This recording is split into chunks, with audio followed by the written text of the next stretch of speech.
Innover, financer, accompagner. La Caisse d'épargne de Midi-Pyrénées, partenaire des acteurs de l'économie. Bonjour Nadia Pelfig. Bonjour. Vous êtes vice-présidente de la région Midi-Pyrénées, en charge de l'enseignement supérieur, des finances, de l'égalité femmes-hommes. Vous figurez en 3e place sur la liste PS de Carole Delga pour les régionales. Pourquoi avoir eu envie de vous engager et quel sera votre rôle dans la campagne ? Alors, avoir voulu s'engager au regard des fonctions qui sont les miennes sur l'actuelle région, au regard du bilan que je trouve plutôt bon du président Malvy et de sa majorité dont je suis issue, et au regard du challenge que représente le nouveau périmètre que sera celui de Languedoc-Roussillon et Midi-Pyrénées réunis au 1er janvier 2016. Il m'avait semblé absolument intéressant, excitant, même enthousiasmant, que d'aller relever ce nouveau défi. Le faire sur la liste conduite par Carole Delga est un plaisir. C'est une femme engagée, c'est une femme. Et dans la position qui est la mienne, je suis effectivement la première femme sortante qui figure sur cette liste, ou même la première socialiste sortante qui figure sur cette liste. Carole Delga a été vice-présidente de la région Midi-Pyrénées, qu'elle a quittée pour occuper des fonctions éminentes au niveau national. L'objectif pour moi, mais comme pour l'ensemble des colistiers et des colistières de notre région, ça sera de faire vivre le projet de la campagne que nous soumettrons au suffrage des habitants de Midi-Pyrénées, de Languedoc-Roussillon, les 6 et 13 décembre. Et donc ce programme de Carole Delga, comment se construit-il ? Et vous, en tant que numéro 3 sur cette liste, comment est-ce que vous y prenez part ? Nous avons souhaité un programme qui fasse appel à l'intelligence collective. Nous avons une région forte de ses atouts universitaires que je connais bien, de ses chercheurs, de ses entrepreneurs que vous connaissez bien, de ces femmes, de ces hommes qui vivent en Midi-Pyrénées, en Languedoc-Roussillon, qui travaillent en Languedoc-Roussillon et en Midi-Pyrénées. Nous avons voulu les associer à notre projet. Parce qu'en définitive, une région, c'est un territoire de projet qui fonctionne en mode projet. C'est la raison pour laquelle nous avons lancé une plateforme collaborative. Nous appelons les uns, les unes et les autres à participer sur Carole Delga 2015. Nous avons lancé aussi des ateliers thématiques, bien évidemment sur les compétences de la région, car je crois qu'il est important dans la crédibilité que doit être celle de la parole politique, dont on sait que nos concitoyens et nos concitoyennes doutent aujourd'hui, que d'être précis dans ce qu'il sera possible de faire dans l'exercice de nos mandats. Pas simplement possible parce que les budgets ou les crédits seront là, oui. C'est quelque chose que je connais bien, mais possible parce qu'il s'agira bien là des compétences d'une région. Les régions sont performantes et chefs de file en matière de développement économique. Elles ne traitent pas des questions de l'immigration, de la sécurité. Les régions sont en responsabilité sur la formation professionnelle, sur l'enseignement supérieur, sur les transports. Elle ne traite pas de sujets sur la réglementation ou la législation internationale. En tant que femme politique, ça n'empêche pas que d'avoir des idées, mais je pense qu'il faut proposer ce que nous sommes en capacité de faire et faire ce que nous avons dit. On peut dire que la campagne sera interactive alors ? La campagne, oui, sera interactive, mais pas simplement parce qu'elle s'adosse à un outil numérique. Elle sera interactive parce qu'elle se fera en relation avec les gens et aussi nourrie des réalités de terrain que nous connaissons dans une majorité et des actions que nous menons sur ce territoire depuis quelques années avec succès, je l'espère, maintenant. Alors, on vous sait aussi très active sur la structuration de la future grande région. Justement, sur quel sujet travaillez-vous ?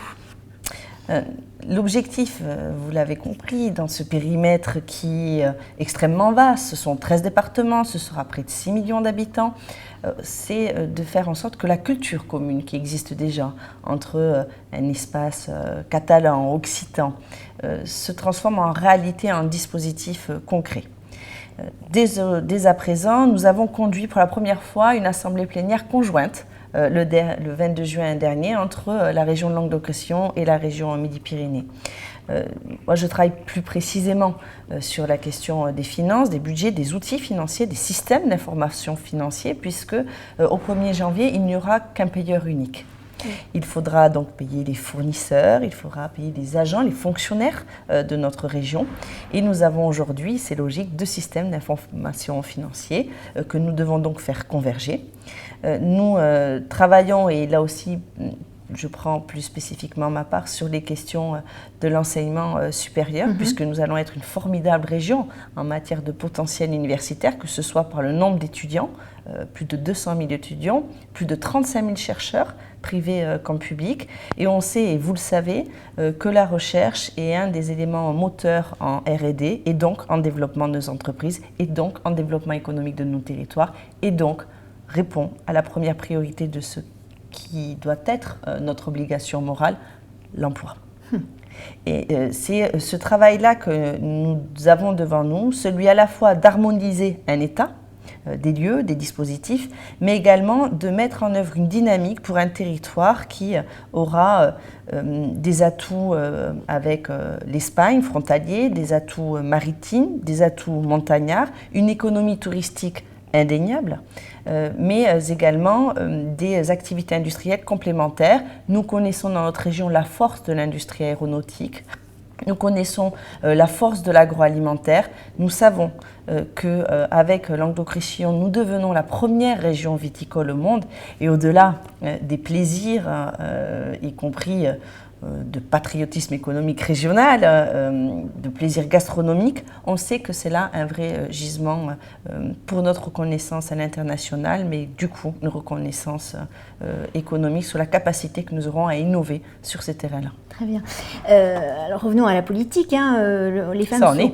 Oui, c'est vrai, ça en est. Mais revenons au scrutin. Les femmes sont assez peu nombreuses à être tête de liste dans ce futur scrutin. Carole Delga est avec Valérie Pécresse, Marion Maréchal-Le Pen, Marine Le Pen, l'une des rares femmes tête de liste. Est-ce que la féminisation en politique progresse? Ou en tout cas, pourquoi a-t-elle tant de mal à progresser peut-être? Écoutez, je pense qu'elle progresse à l'évidence suffisamment rapidement. Vous m'avez donné le nom de plusieurs femmes. Je ne crois pas que celui de Carole Delga puisse converger avec les intérêts de certaines dont vous avez évoqué le nom. Quand on est femme en politique, on n'est pas que femme, on est aussi femme politique. Et je ne voudrais pas entretenir une solidarité artificielle entre le genre féminin, alors même que nous demandons aux électeurs de nous différencier sur le plan politique. Ce que je souhaite par contre, c'est que les femmes politiques qui sont en position de décider, qui sont en position de réseauter, ça sera le cas, bien évidemment, et ça l'est déjà pour Carole Delga. Dans une moindre mesure, ça l'est pour moi, que ces femmes ouvrent la porte aux autres, qu'elles prennent leur part pour ne pas rester les seules parmi une majorité d'hommes, qu'elles conduisent des politiques en matière d'égalité. Et l'égalité, c'est considérer les femmes et les hommes de notre territoire. C'est que lorsqu'on soutient la création d'une crèche d'entreprise, on est comme automatisme que ça bénéficiera aux femmes et aux hommes de l'entreprise. Quand on monte un projet en matière d'infrastructure sportive, avoir en tête qu'il faut bien avoir dans les plans un vestiaire homme et un vestiaire femme, dont les performances d'ailleurs sportives dans notre région sont majeures. C'est cette vigilance que je voudrais voir partagée par les femmes politiques, mais également par les hommes politiques. Et nous sommes dans un milieu comme le milieu de l'entreprise, où les choses progressent lentement, mais où je pense que progressivement l'opinion publique démontrera que la performance se trouve là et qu'au-delà de la loi pour la parité, dont on remarque les effets mais progressifs, c'est collectivement que nous verrons la force que notre complémentarité pourra représenter entre femmes et hommes de ce territoire, avec seule passion, celle du territoire, et pour les femmes socialistes, celle de l'égalité entre les territoires. Merci beaucoup Nadia Pelfi. Merci à vous. Innover, financer, accompagner. La Caisse d'épargne de Midi-Pyrénées, partenaire des acteurs de l'économie.